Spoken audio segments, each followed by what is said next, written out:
Y a-t-il d'autres intervenants? Jean Dionis. Oui, merci Monsieur le Président. Monsieur le Président, chers collègues, l'approbation de la Convention des TER 2024-2030 fait partie des délibérations majeures, je le dis pour les collègues, à l'échelle de notre mandat. Elle est majeure par son poids budgétaire, 354 millions d'euros de fonctionnement par an, c'est à peu près 20% des dépenses totales de la région. Elle est majeure pour la vie quotidienne des femmes et des hommes de la Nouvelle-Aquitaine. Renaud Lagrave l'a dit, 90 000 voyageurs par jour. Elle est majeure aussi pour la transition écologique. Là, pour le coup, on est dans le lourd. Et elle est majeure aussi parce que, oui, elle ouvre les services ferroviaires à la concurrence et que c'est une nouveauté majeure. Je le dis aux collègues, s'il y a eu une délibération, chers collègues, où notre Assemblée régionale doit être éveillée, ne pas être godillot, et être une Assemblée souveraine, discuter, décider librement, eh bien, c'est bien cette délibération. Alors oui, je vais reprendre une partie de l'argumentaire de Christophe Duprat sur l'organisation du débat. Et on a été un des premiers, notre président vous a écrit, président, à ce sujet, à souligner ce point. Comment fallait-il organiser ce débat? Pour nous, c'est clair. Le Parlement européen et le Conseil des chefs d'État ont décidé de l'ouverture du marché unique européen ferroviaire en 2007, il y a 16 ans. Et ça a été confirmé en 2016, il y a 7 ans. Le Parlement français a légiféré le 27 juin 2018, c'était il y a 5 ans, en transposant la directive européenne par la loi Nouveau Pacte ferroviaire. Les décrets d'application sont publiés depuis 2019, il y a 4 ans. Bref, on peut quand même convenir entre nous que sur ce sujet, on a pris son temps. On a pris son temps. S'il y a un sujet qui était prévisible et où on a longtemps hésité, tergiversé, c'est bien celui-là. C'est bien celui de l'ouverture à la concurrence de ferroviaire. Et on n'a toujours pas eu de débat en séance plénière avec un vote derrière sur l'organisation de la concurrence, ses modalités. Pourquoi 4 lots? Ça se discute. Moi, je trouve ça d'ailleurs assez raisonnable. Pourquoi ce calendrier-là?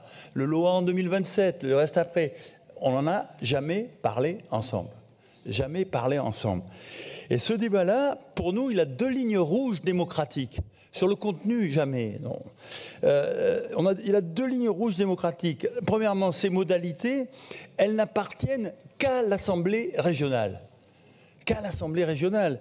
La SNCF n'a pas son mot à dire là-dedans.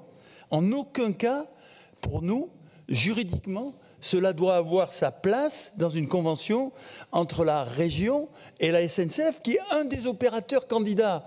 Et le fait qu'il soit l'opérateur sortant ne change, ou l'opérateur de transition ne change rien au problème juridique.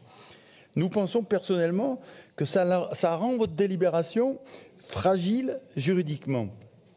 Alors, et encore une fois, nous avons écrit là-dessus. La logique, le bon sens, ça a été dit, Christophe Duprat, mais ça a été repris par Florent Boudier, c'était d'organiser un débat sur les modalités d'ouverture de la concurrence et ensuite seulement une convention sur nos objectifs de service public qui prenait en compte les résultats de cette délibération.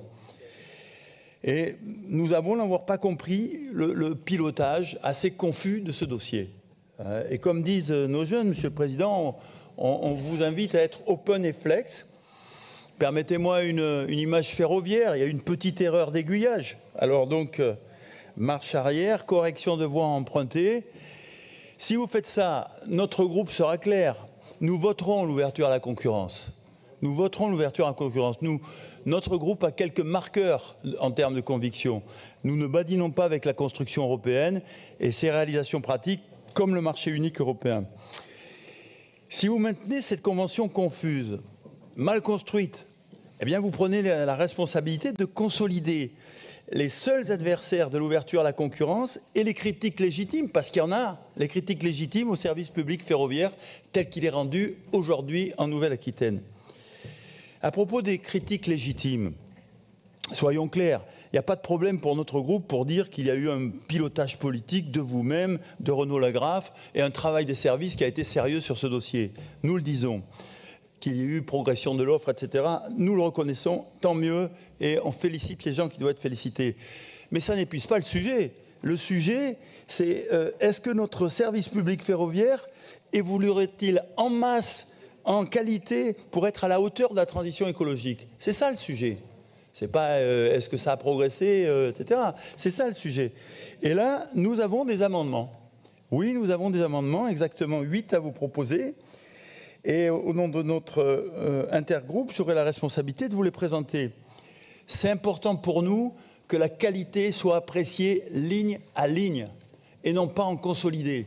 C'est clé cette affaire-là. On ne peut pas dire vous avez été bon sur Bordeaux-Agen, donc c'est pas grave si vous n'êtes pas bon sur Agen-Périgueux. Ça ne peut pas être accepté, Monsieur le Président. Je voudrais que nous vous convainquions là-dessus. Il y a l'articulation train-vélo. Bon, vous venez de nous dire que vous étiez ouvert là-dessus, c'est une très bonne nouvelle.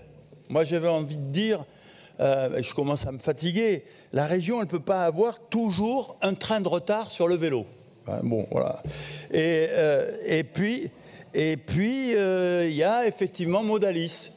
Sur Modalis, on aura un débat parce que vous vous engagez résolument, mais la résolution n'empêche pas la raison, l'arbitrage là-dessus. Il nous semble qu'on pourrait y mettre un peu de raison. Bref, c'est le moment, je le dis cette fois en me tournant vers les collègues, c'est le moment de faire notre travail de conseiller régional. Si là-dessus, on n'amende pas, à quoi on sert? Donc, notre groupe a travaillé, propose des amendements raisonnables. Merci, Monsieur le Président. Merci à Renaud Lagrave, d'ailleurs, d'avoir discuté avec nous. Mais c'est d'ailleurs comme ça que ça doit se faire dans cette institution. Nous sommes au pied du mur. Ne pas être sur cette convention dans une démarche de construction collective serait un très mauvais signal sur le fonctionnement de cette institution. Nous restons optimistes. Nous verrons ça après les amendements. Ça, comment ça s'appelle? C'est du teasing?